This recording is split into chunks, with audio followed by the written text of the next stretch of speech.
আসসালামু আলাইকুম ওয়া রাহমাতুল্লাহি ওয়া বারাকাতুহু।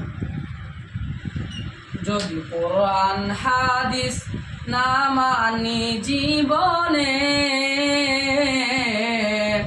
কি হবে গমি তোর পরে। যদি কোরআন হাদিস না মানি জীবনে, কি হবে গমি তোর পরে।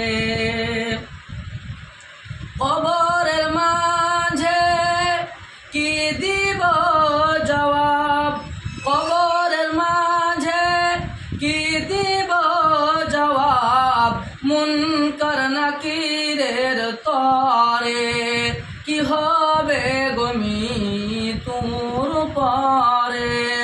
যদি কোরআন হাদিস না মানি জীবনে, কি হবে গো মে তোর পরে। চারমা জাহাবুকে ফরুজ নিয়েছি, একমা জাহাবুকে আমল করেছি। চারমা জাহাবুকে ফরুজ নিয়েছি, একমা জাহাবুকে আমল করেছি। কোরআন হাদিসের দিকে দেখিনি তো ফিরে, কি হবে গো মে তোর পরে। যদি কোরআন হাদিস না মানি জীবনে,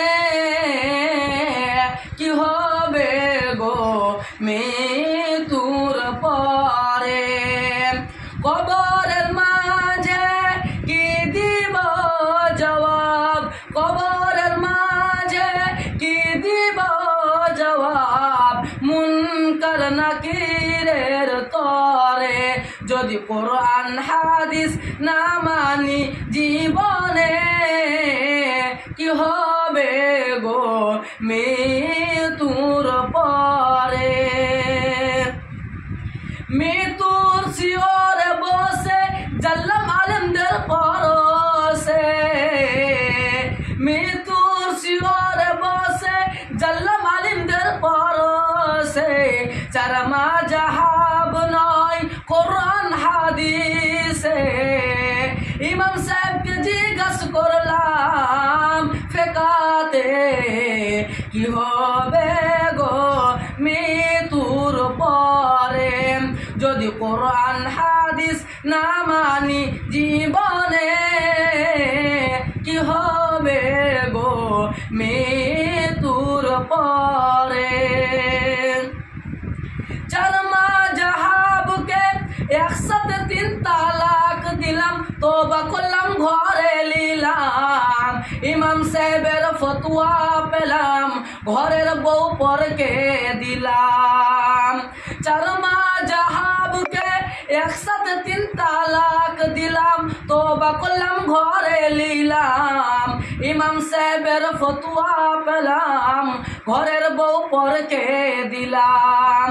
এমন বিধান কবু ইসলাম হতে পারে, কি হবে গো মে তোর পরে।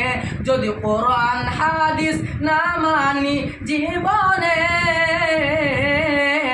কি হবে গো মে তোর পরে। আসসালামু আলাইকুম।